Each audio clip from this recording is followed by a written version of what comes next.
ایک یہ بھائی نے کویسچن کیا تھا کہ ان کی فیکٹری ہے، موجودہ حالات میں چونکہ فیکٹریاں بند ہیں اور جتنے بھی امپلائی ہیں وہ سب اپنے اپنے گھروں میں جا چکے ہیں، تو کیا ان دنوں کی جو تنخواہ ہے کیا وہ اس کے مستحق ہیں اور کیا ہمیں ان کو تنخواہ دینا لازم ہوگا؟ دیکھیں، یہ جو آپ جب کام پر کسی کو رکھتے ہیں اس کو اجارہ کہتے ہیں، اور اجارے میں کوئی شخص کام کرنے والا اس وقت اجرت کا مستحق ہوتا ہے جب وہ عمل کرتا ہے۔ جب عمل نہیں کرے گا تو اجرت کا مستحق نہیں ہوگا۔ اچھا، جو چھٹیاں تعطیلات معہودہ کہلاتی ہیں، تعطیل معنی چھٹی، تعطیلات اس کی جمع ہے معہودہ، جو معروف ہوں، جیسے عید کی چھٹیاں فیکٹری دیتی ہے یا اور بڑے کوئی ایونٹس ہوتے ہیں، بعض فیکٹریاں اتوار کو بند ہوتی ہیں، یہ خود بخود اس میں شامل ہے، اس کی سیلری تو ہوتی ہے، لیکن عام چھٹیوں کا حکم علیحدہ ہے، وہ انشاءاللہ میں عرض کرتا ہوں ایک مختصر سے بریک کے بعد۔ بسم اللہ الرحمن الرحیم۔ تو بات یہ چل رہی تھی کہ کسی فیکٹری والے نے کویسچن کیا تھا کہ ان کے امپلائی جو ہیں وہ چھٹی پر چلے گئے ہیں کرونا وائرس کی وجہ سے، تو کیا ان دنوں کی تنخواہ ان کو دینا لازم ہے؟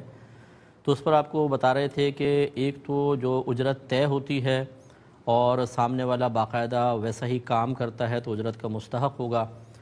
جن دنوں میں کام کرے گا۔ دوسرا، جو چھٹیاں تعطیلات معہودہ کہلاتی ہیں، یعنی عید کی چھٹیاں یا سنڈے اگر چھٹی ہوتی ہے فرض کر لیں، وہ چاہے آپ کہیں نہ کہیں خود بخود اجارے میں داخل ہوتی ہیں، ان دنوں اگرچہ وہ کام نہیں کرتا لیکن اس کو تنخواہ دینی ہوگی۔ اس کے علاوہ جو اچانک افتاد آ جاتی ہے جیسے یہ آئی ہے، یا کچھ امپلائی کی طرف سے کوتاہی ہو، مثلا بیمار ہو گیا یا کوئی ایمرجنسی ہو گئی، کوئی اپنا ذاتی کام ہے وہ کام پر نہیں آیا، تو جب عمل نہیں کرے گا اتنے دنوں کی اجرت کا مستحق نہیں ہوگا۔ شرعی مسئلہ یہی ہے۔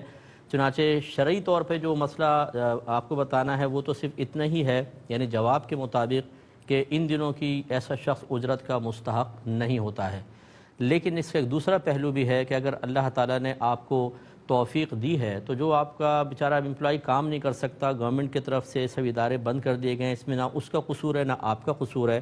اور اس کی پوری فیملی ہوتی ہے بعض اوقات، اور وہ فیملی اسی کی سیلری پہ چل رہی ہوتی ہے۔ لہٰذا جو شخص ہمارے قریب رہ کر کام کرتا ہے، اگرچہ وہ اپنے ذاتی مفادات کے لیے کر رہا ہوتا ہے لیکن بہرحال ہمیں بھی نفع دے رہا ہوتا ہے، اور جب کوئی قریب ہوتا ہے، اگر گلی کا کتا بھی ہوتا ہے تو ہم تھوڑا بہت اس پر رحم کر کے اگر بھوکا نظر آئے تو تھوڑا بہت کھانا ڈال دیتے ہیں، تو پھر یہ تو انسان ہے۔ تو اس لیے اگر آپ افورڈ کر سکتے ہوں تو ضرور ان لوگوں کو ان دنوں کی تنخواہ دیں، اگرچہ آپ پہ فرض نہیں ہے لیکن دیں گے تو بہت ہی اچھا ہے، آپ کو ثواب ملے گا، اور وہ بیچارے کم از کم ان دنوں کے اندر اپنے گھر والوں کو بغیر ہاتھ پھیلائے بہت آسانی سے سنبھال سکیں گے۔ بلکہ میں اسی ضمن میں تمام اپنے بہن بھائیوں سے گزارش کرتا ہوں کہ بعض لوگ تو ایسے ہوتے ہیں کہ جہاں راشن تقسیم ہوتا ہے وہ لائنوں میں بھی لگ جاتے ہیں، اور ان میں پتہ ہے آپ کو فراڈ بھی بہت ہیں کہ وہ ہر جگہ لائن میں لگے نظر آتے ہیں، اور یہ سارا جا کر دکانوں میں بیچتے ہیں باقاعدہ، اور ان سے پیمنٹ لیتے ہیں، اور پھر وہ دکانوں میں بک رہا ہوتا ہے۔ یہ مطلب یہ تو خیر ریاست کا کام ہے کہ وہ ان کو پہچانے اور تمام چیزیں دیکھے۔